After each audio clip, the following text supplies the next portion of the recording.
P C ജോർജിനെ 6 മണി വരെ കസ്റ്റഡിയിൽ വിട്ടിരിക്കുന്നു എന്നുള്ള നിർണായകമായ വിവരം പുറത്തു വരികയാണ്. ഇപ്പോൾ പി സി ജോർജിന് ജാമ്യം നൽകുമോ അതോ റിമാൻഡിൽ വിടുമോ എന്നുള്ളതായിരുന്നു ചോദ്യം. കോടതിയിൽ ഇതുവരെ പ്രതിവാദങ്ങൾ തുടരുകയായിരുന്നു. ഒടുക്കം കോടതിയുടെ സ്റ്റാൻഡ് ഇപ്പോൾ 6 മണി വരെ കസ്റ്റഡിയിൽ വിട്ടിരിക്കുന്നു എന്നുള്ളതാണ്. ഷൈജു ചേരുന്നുണ്ട്. ഷൈജു, വിശദാംശങ്ങൾ എന്താണ്?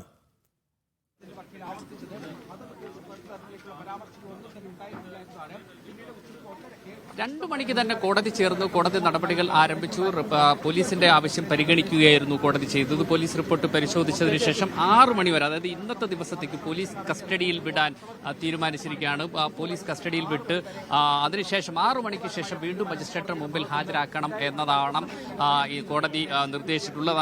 അതനുസരിച്ചിട്ടുള്ള ഒരു നീക്കമാണ് ഇപ്പോൾ കോടതിയുടെ ഭാഗത്തു നിന്ന് ഉണ്ടായിട്ടുള്ളത്. 6 മണി വരെ കസ്റ്റഡിയിൽ വിട്ടിരിക്കുന്നു. പി സി ജോർജ് പോലീസിനെ വെട്ടിച്ചാണ് ഇവിടെ എത്തിയത്. പോലീസിനെ കബളിപ്പിച്ച് ഇവിടെ എത്തിയെങ്കിൽ തിരിച്ചു പോലീസിന്റെ കയ്യിലേക്ക് കോടതി ഏൽപ്പിക്കുന്നു എന്ന അങ്ങേയറ്റം മറ്റൊരു നാടകീയത എന്ന് നമുക്ക് പറയാവുന്ന തരത്തിൽ കോടതിയുടെ ഒരു ഇടപെടൽ ഉണ്ടായിരിക്കുന്നു. കാരണം അദ്ദേഹത്തിന് പരമാവധി ജാമ്യം നൽകിക്കൊണ്ടുള്ള കോടതി ഉത്തരവ് ലഭിക്കുന്നതിന് വേണ്ടിയിട്ടുള്ള ഒരു വാദം അദ്ദേഹത്തിന്റെ അഭിഭാഷകൻ നിരത്തിയെങ്കിലും ആ വാദങ്ങളെയെല്ലാം തള്ളിക്കൊണ്ടാണ്, പ്രോസിക്യൂഷൻ വാദത്തെ അംഗീകരിച്ചും പോലീസ് റിപ്പോർട്ട് പരിഗണിച്ചും കൊണ്ടാണ് 6 മണി വരെ പി സി ജോർജിനെ പോലീസ് കസ്റ്റഡിയിൽ വിടാൻ തീരുമാനിച്ചിട്ടുള്ളത്. ഇനി പോലീസാണ് മറ്റു നടപടികളിലേക്ക് കടക്കുക. ഒരുപക്ഷെ വൈദ്യപരിശോധന ഉണ്ടായേക്കാം. അതിനുശേഷം ഈരാറ്റുപേട്ട പോലീസ് സ്റ്റേഷനിൽ എത്തിച്ച് ചോദ്യം ചെയ്യൽ നടപടികളിലേക്കായിരിക്കും പോലീസ് കടക്കുക എന്നാണ് മനസ്സിലാക്കാൻ കഴിയുന്നത്. ഏതായാലും ഇപ്പോൾ നമുക്ക് പറയാൻ കഴിയുന്ന ഏറ്റവും പ്രധാനപ്പെട്ട കാര്യം, മതവിദ്വേഷ പരാമർശത്തിൽ ചാനൽ ചർച്ചയിലെ വിദ്വേഷ പരാമർശത്തെ തുടർന്ന് പലതരത്തിലുള്ള നീക്കങ്ങൾ നടത്തി അറസ്റ്റ് ഒഴിവാക്കാൻ ശ്രമിച്ച പി സി ജോർജിനെ ഒടുവിൽ പോലീസിന്റെ കരങ്ങളിലേക്ക് തന്നെ കിട്ടിയിരിക്കുന്നു എന്ന ഏറ്റവും പ്രധാനപ്പെട്ട കാര്യമാണ് പറയേണ്ടിയിരിക്കുന്നത്. കാരണം ജനുവരി 5-ാം തീയതി നടത്തിയ പരാമർശത്തിന്റെ പേരിൽ 4 തവണ കോട്ടയം സെഷൻസ് കോടതി ജാമ്യം പരിഗണിച്ച് മാറ്റിവെക്കുകയും ഒടുവിൽ നിഷേധിക്കുകയും ചെയ്തു. പിന്നീട് ഹൈക്കോടതിയെ സമീപിച്ചു. ഹൈക്കോടതിയിൽ ജാമ്യം നിഷേധിക്കപ്പെട്ടു. ഒളിവിൽ പോയതിനു ശേഷം തനിക്ക് ആരോഗ്യപരമായ പ്രശ്നമുണ്ട് എന്നും സാവകാശം നൽകണം എന്നും ആവശ്യപ്പെട്ട് പോലീസിൽ കീഴടങ്ങാൻ തയ്യാറാണെന്ന് കത്തുകൊടുത്തു. 6 മണി വരെ എന്ന് വെച്ചാൽ 4 മണിക്കൂറാണ് പോലീസിന്റെ കസ്റ്റഡിയിൽ കോടതി വിടുന്നത്. ഈ 4 മണിക്കൂർ കൊണ്ട് എന്താണ് പോലീസിന് ചെയ്യാനുള്ളത്? അതിനുശേഷം എന്താണ് സംഭവിക്കാൻ പോകുന്നത്?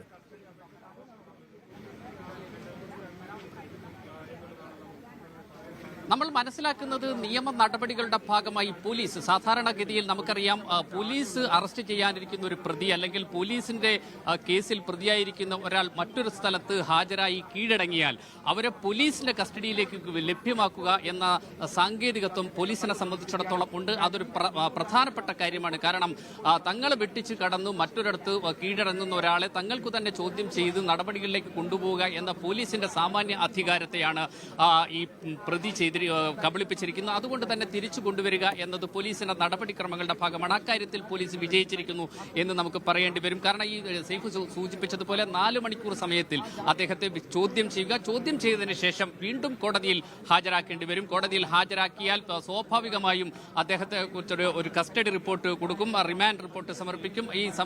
ഇതനുസരിച്ചായിരിക്കും കോടതി അത്തരം നടപടികളിലേക്ക് കടക്കുക. ഈ കസ്റ്റഡി റിപ്പോർട്ട് നൽകിക്കൊണ്ട് അദ്ദേഹം ചെയ്ത കുറ്റങ്ങൾ അക്കമിട്ടു നിരത്തും, അദ്ദേഹത്തെ ചോദ്യം ചെയ്തതിന്റെ വിശദാംശങ്ങൾ നൽകും. അതിനുശേഷം അദ്ദേഹത്തെ റിമാൻഡിൽ വിടണം എന്നൊരാവശ്യമായിരിക്കും പ്രോസിക്യൂഷനെ കൊണ്ട് കോടതിയിൽ ആവശ്യപ്പെടിക്കുക. അതിനുശേഷം വീണ്ടും കസ്റ്റഡിയിൽ വേണ്ടതുണ്ടെങ്കിൽ കസ്റ്റഡി അപേക്ഷ നൽകുക എന്ന നടപടിക്രമത്തിലേക്കായിരിക്കും കടക്കുക. ഏതായാലും 4 മണിക്കൂറിന് ശേഷം 6 മണിക്ക് ശേഷം പി സി ജോർജിനെ വീണ്ടും മജിസ്ട്രേറ്റിന് മുന്നിൽ ഹാജരാക്കും എന്നാണ് നമുക്ക് മനസ്സിലാക്കുന്നത്. ഒരുപക്ഷെ റിമാൻഡിലേക്ക് പിന്നീട് പോകാനായിരിക്കും സാധ്യത. റിമാൻഡിലേക്ക് വീണ്ടും പോയാൽ വീണ്ടും കസ്റ്റഡി അപേക്ഷ നൽകാൻ പോലീസിന് അധികാരമുണ്ട് എന്നാണ് നമുക്ക് മനസ്സിലാക്കുന്നത്. അങ്ങനെയെങ്കിൽ അവർ വീണ്ടും അങ്ങനെ കസ്റ്റഡി അപേക്ഷ നൽകി അവർ കസ്റ്റഡിയിലേക്ക് വാങ്ങാനുള്ള ശ്രമം നടത്തും. അല്ലെങ്കിൽ ജുഡീഷ്യൽ കസ്റ്റഡിയിലേക്ക്, റിമാൻഡിലേക്ക് പോകാൻ പോലീസ് കൂടുതൽ ശ്രമം നടത്തുകയായിരിക്കും ചെയ്യുക. ഏതായാലും പോലീസിനെ കബളിപ്പിച്ച് വെട്ടിച്ച് കടന്ന ഒരു പ്രതിയെ പോലീസിന്റെ കയ്യിലേക്ക് തന്നെ കിട്ടുന്നു എന്ന ഏറ്റവും പ്രധാനപ്പെട്ട കാര്യമുണ്ട്. BJPയുടെ നേതാവ് കൂടിയാണ് അദ്ദേഹം.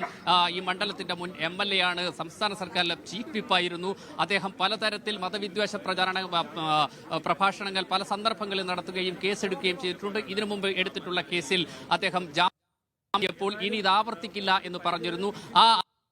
നടത്തി എന്നത് ഈ കേസിൽ ഒരു പ്രധാനപ്പെട്ട കാര്യമാണ്. കാരണം ജാമ്യം വ്യവസ്ഥ ലംഘിച്ചു എന്ന കാര്യം പ്രോസിക്യൂഷനും പോലീസും കോടതിയെ അറിയിച്ചിട്ടുണ്ട്.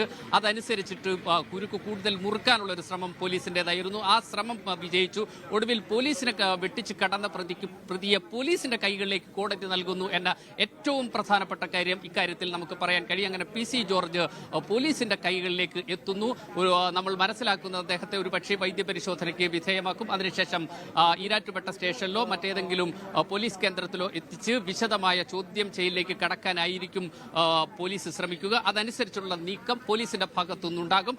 6 മണിക്ക് ശേഷം വീണ്ടും മജിസ്ട്രേറ്റിന്റെ മുൻപിൽ പ്രതിയെ എത്തിച്ച് റിമാൻഡിലേക്കോ പോലീസ് കസ്റ്റഡിയിലേക്കോ എന്ന പോലീസിന്റെ അടുത്ത നീക്കത്തിലേക്ക് മാറുന്നു എന്നതായിരിക്കും നടക്കുക. ഏതായാലും പോലീസിനെ കബളിപ്പിച്ച് വെട്ടിച്ച് നാടകീയമായി എത്തിയ പ്രതിയെ കോടതിയിലെത്തിയ പ്രതിയെ ഇപ്പോൾ പോലീസിന്റെ പോലീസിനെ വെട്ടിച്ച് കോടതിയിലെത്തിയ PC ജോർജിനൊടുക്കം പോലീസിന്റെ കൈകളിലേക്ക് തന്നെ കോടതി കൊടുക്കുന്ന കാഴ്ചകളാണ് ഇപ്പോൾ. പക്ഷേ ആകെ 4 മണിക്കൂർ മാത്രമാണ് ബാക്കിയുള്ളത്. അതിനിടയിൽ വൈദ്യപരിശോധനയും കൂടി പൂർത്തിയാക്കണം.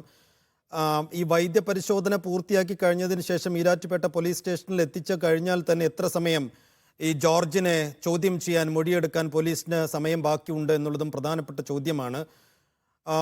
അങ്ങനെയെങ്കിൽ 6 മണിക്ക് ശേഷം വീണ്ടും ഈരാറ്റുപേട്ട മജിസ്ട്രേറ്റ് കോടതി ഈ PC ജോർജിന്റെ കേസ് പരിഗണിക്കുകയാണ്. അതിനുശേഷം കൂടുതൽ കസ്റ്റഡി അപേക്ഷ പോലീസ് നൽകുമോ, അങ്ങനെയെങ്കിൽ കൂടുതൽ കസ്റ്റഡിയിലേക്ക് വിടുമോ കോടതി എന്നുള്ളതൊക്കെ പ്രധാനപ്പെട്ട ചോദ്യമാണ്. എന്തായാലും ഇപ്പോൾ 6 മണി വരെ കൃത്യം 4 മണിക്കൂറാണ് പോലീസ് കസ്റ്റഡിയിൽ വിട്ടു നൽകിയിരിക്കുന്നതിനിടയിൽ ഈ വൈദ്യപരിശോധന കൂടി പൂർത്തിയാക്കേണ്ടതുണ്ട്. വിശദാംശങ്ങൾ നൽകിയത് യു ഷൈജു.